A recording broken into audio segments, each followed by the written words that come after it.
కీకు spiritual relation of nature. ఇక్కడ మీరు చూడవచ్చు, ఇది ఫ్లెక్స్ అనమాట. ఇవన్నీ మెడిటేషన్ చేసేటప్పుడు మనకు తెలియనటువంటి హీలింగ్స్, అంటే ఇవన్నీ గూగుల్లో డౌన్లోడ్ చేశాను కానీ యాక్చువల్గా ఇలానే జరుగుతుంది. ఇప్పుడు మనం థాట్ ట్రాన్స్ఫర్, అంటే మనం మాట్లాడుతున్న అండర్స్టాండింగ్ అవుతుంది. ఇక్కడ థర్డ్ ఐ ఓపెన్ అవ్వటం మీరు చూడవచ్చు. ఇలా మనం అంటే ఇవి యోగా చేసే వాళ్ళకి ఒక హీలింగ్ పవర్ అనేది వాళ్ళకి తెలుస్తుంది. ఇవి మన చక్రాస్ యాక్టివేట్ అవ్వటం మీరు ఇక్కడ చూడవచ్చు. ఇది ఒక ఫ్లెక్స్ అనమాట. అంటే నేను ఇది మా పూర్వీకుల గుట్ట, ఇది ఏదో ఓకే.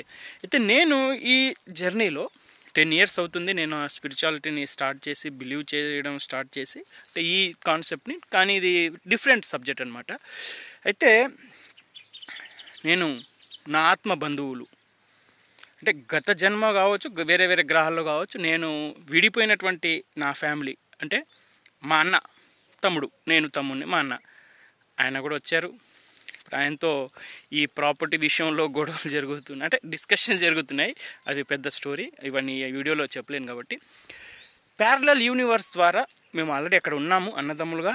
ఇప్పుడు ఈ యూనివర్స్లో మేము ఒక అన్నదమ్ములుగా, అంటే నాకు తెలిసిపోయింది మేము గత జన్మలో అన్నదమ్ములము. ఇప్పుడు ఒక మా అన్నకి నేను తమ్ముడిని ఈ జన్మలో, ఇప్పుడు మేము కలుస్తున్నాం.